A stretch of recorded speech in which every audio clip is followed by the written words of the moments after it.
everybody, welcome again to another edition of Tailor Made Talk. I'm Kris Taylor, and today we're going to be talking directly to dog trainers. In the past, we have talked a lot to people who have questions about how to train their dogs or how to maintain their dogs or how to keep their dogs. Today, we're going to talk to dog trainers about how to build their dog training professional business, or about how to just to be a canine professional in general. I feel that both sides carry a lot of relevance to them, and I feel like I can really help people out with that because I've built several pieces of my business that have a lot to do with being a canine professional up from the ground up, and I'd like to kind of share some of my experiences with you. So we're joining you today from our Wild Instincts kitchen that we're building out down here. This is for our raw dog food company that all of our dogs in our kennel eat, and many of our clients use as well. And it's grown to such a point that we're actually building a professional kitchen out down here, so it gets it out of the house and the living quarters. So one of the questions we had today was, what is the mindset that you need to have when going into becoming a professional dog trainer or a canine professional? And I think that's like a super spot to start, because the mindset is what I always work on and to be honest with you, struggle with. And everybody I think in this business does. It's a very tough business. It's no joke. I make the example that it's equivalent of becoming a doctorate. The amount of study that you do for it, the amount of work that you do to really become a true canine professional or really become an elite level canine professional takes a ton of time and a ton of education building, a ton of personal growth, and I've personally worked my entire life on this. It's something I grew up around and been inside of the world of for my entire life. So I've been blessed that way, but I didn't become a canine professional per se, where I officially decided to go do all the way until about 12 years ago. And when I did, I'd already been doing it, and I didn't really realize that this is something I was already doing. And it was just brought up to me by my training partner and friend over lunch, and I was just kind of telling him that I didn't really know what I was doing with my life, and I wasn't really sure where I was going next. And he said, "Why not going into dog training?" And I thought, well, that's brilliant, because I'm already doing that, and that's why he said I should be doing it.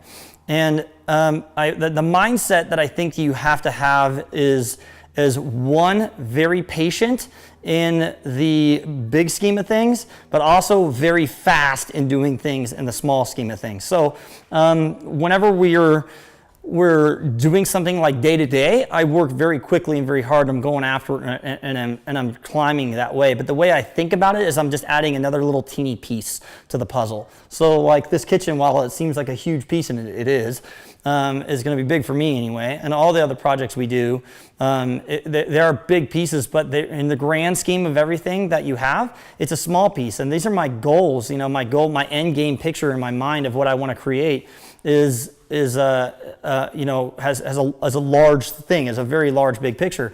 And so these pieces here are that. But just every day that I want to work fast at those, but at the same time be very patient in how things come about. So the mindset, though, I think it's just that you have to completely fall in love with the process. Like if you think about the money in this business that you can make, and there is money to be made, but if you think about that and you're going after it and you're doing it for the money, you're going to have the hardest time in this business, because it's very unforgiving. While I never look at competition, it's very competitive in the sense that everybody and their mom thinks they're a dog trainer. Like we're here in San Diego County, and there's probably 1,000 people that are passing out business cards in San Diego County as dog trainers or more, and you can't get caught up in that competition, and you can't get worried about it, but it's there. And I think if you're doing it for the money, though, and you're always thinking about doing it for the money versus doing it for the process, you're going to lose. There's just no way you're going to stay with it. You're going to lose that battle. You have to be doing it because you love the process. You love the process of growing your business. You love the process of being a dog trainer. You love the daily grind that entails the dog trainer's life or the canine professional's life. If you're a vet, you're going through a daily grind. I'm sure there's not many days off in that. If you're a dog nutritionist, it's the same thing. If you're really trying to be an expert in your field at any piece of this business, you got to work super hard every single day and growing and building, and not just in like a kitchen or something like that, or a dog training field or whatever it may be, but you have to be growing in your personal growth as well and always looking to improve. So that's the perspective and the take that I think you need to go in is have extreme patience, because it's going to take a long time for you to really get there and make it. And when you fall in love with the process and you really get going, and you've been doing that for a long time, and you'll realize one day that you kind of have, quote unquote, made it. But I never really look at it like I have. I mean, I comparatively, sure, I know we've made it, and we're not, the business is working for itself. We have a nice team around us working with us, and everybody working together.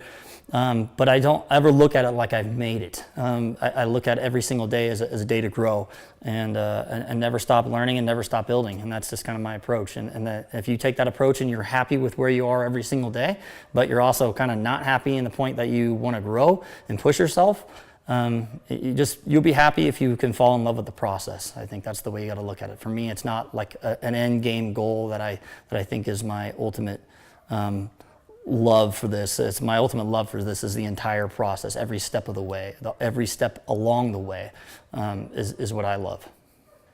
So if you enjoyed what you saw today here on TaylorMade Talk, please hit the subscribe button. Follow us on social media at TaylorMade Working Dogs. That's important too. Send us your comments and your questions. Please, if you like this video, like it, comment on it if you have any questions or comments that you want to give us. You can also send us questions on email, info@tmwdogs.com. And we'd love to hear from you, and keep them coming. Thanks.